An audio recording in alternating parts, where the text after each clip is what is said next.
নতুন কর্মসূচি ঘোষণা করেছে বৈষম্য বিরোধী ছাত্র আন্দোলন। ৩১ জুলাই মার্চ ফর জাস্টিস কর্মসূচি পালন করবে তারা। ৩০ জুলাইয়ের রাতে বৈষম্য বিরোধী ছাত্র আন্দোলনের অন্যতম সমন্বয়ক আব্দুল হান্নান মাসুদের পাঠানো সংবাদ বিজ্ঞপ্তিতে এই কর্মসূচি ঘোষণা করা হয়।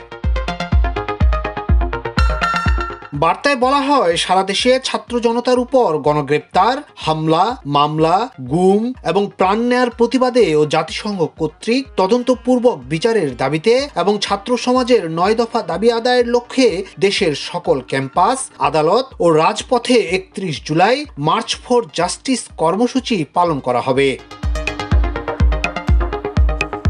বিবৃতিতে বলা হয়, শিক্ষার্থীদের আন্দোলনে অনেকের প্রাণহানি ঘটেছে। এখন পর্যন্ত ৩৬ জনকে বেওয়ারিশ হিসেবে দাফন করা হয়েছে। বিভিন্ন হাসপাতালে চিকিৎসাধীন রয়েছেন প্রায় ৭,০০০। আহতদের অনেকে চিরতরে অন্ধ হয়ে গেছেন, কেউ বা অঙ্গহানি হয়ে ধুঁকছেন।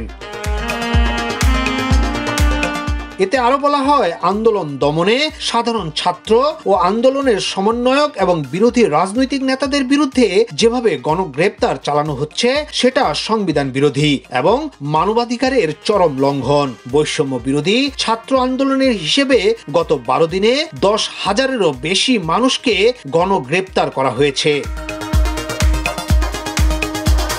সরকারি চাকরিতে কোটা সংস্কারের দাবিতে শিক্ষার্থীদের আন্দোলনে এক পর্যায়ে ব্যাপক সহিংসতা ছড়িয়ে পড়ে।